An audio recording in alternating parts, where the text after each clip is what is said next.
Magandang umaga po sa ating lahat, mga kapatid. Magandang umaga din po, Father. Sinisimulan po natin ngayon sa kalendaryo ng simbahan ang panibagong panahon. Ito yung tinatawag nating ordinaryong panahon. Matapos nating ipagdiwang ang kapistahan ng pagbibinyag sa ating Panginoon kahapon, ang pagtatalaga sa Kanya, ang pagpapakilala sa Kanya ng Ama, na siya ang minamahal na anak ng Ama na lubos na kinalulugdan at dapat nating pakinggan. Ngayon, sa ating ebanghelyo, sinimulan na ni Jesus ang kanyang misyon. Kung tutuusin, kayang-kayang gawin ni Jesus ang lahat, di po ba? Katulad ng napagnilayan kahapon, hindi na siya dapat pang magpabinyag sapagkat wala siyang kasalanan. Pero para kay Jesus na anak ng Diyos, kinakailangan siya'y binyagan ni Juan sa Ilog Jordan para mangyari ang kung ano ang kalooban ng Ama. Kaya ginawa ni Jesus na siya ay magpabinyag sa Ilog Jordan bilang pagsunod sa Ama.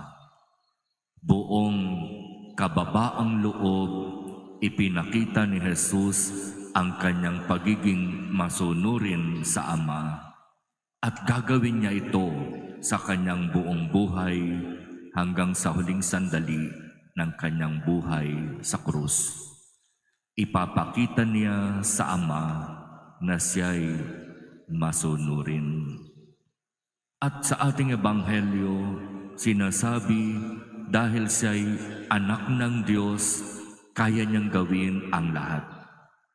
Pero nag-aanyaya siya ng mga makakasama niya sa kanyang misyon. Bagamat kaya niyang gawin ang lahat, hinihingi niya ang kooperasyon, ang partisipasyon ng tao. Kaya sa pagsisimula ng kanyang misyon, tumawag siya ng mga makakasama niya sa kanyang gawain.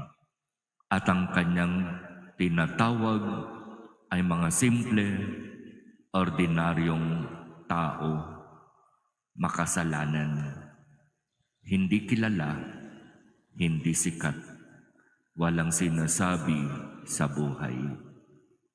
Ang unang tinawag ayon sa ebanghelyo ay ang magkapatid na Andres at Pedro, at kasunod nila ang magkapatid na Santiago at Juan.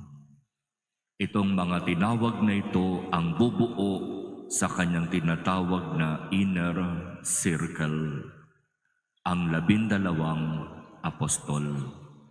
Makakasama niya sa kanyang misyon at magiging mahalagang mga karakter sa pagtatatag ng ating Panginoon ng simbahan. Kaya sa ating pagsisimula ng panibagong panahon sa kalendaryo ng simbahan, magandang sabayan natin ang araw-araw na pagninilay sa pamamagitan ng salita ng Diyos na ipapahayag sa atin. Sapagkat dito sa araw-araw na pagpapahayag ng salita ng Diyos at pagninilay, masusundan natin ang buhay, ang pagpapakasakit, paghihirap, kamatayan, muling pagkabuhay, pag-akyat sa langit, at ang pagpanawag ng Espiritu Santo. Yan yung cycle ng buhay ng ating Panginoon na pinagninilayan natin sa bawat panahon sa kalendaryo ng simbahan.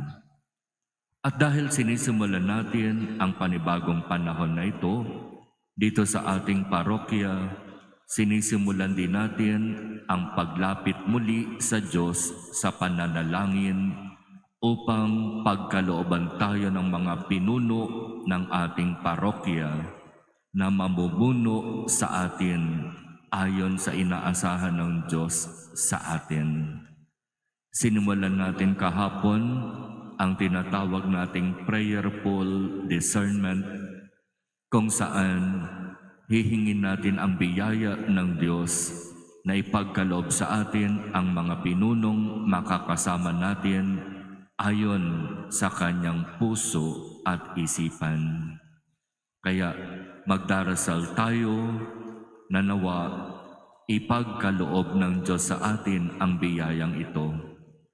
Sa pagsisimula ng ating Panginoon ng kanyang misyon, sisimulan din natin dito sa parokya ang panibagong pagpili ng mga mamumuno sa atin upang kasabay ng pagsisimula ng gawain at misyon ng ating Panginoon, makasabay din tayo sa Kanya na punong-puno ng biyaya at pag-asa.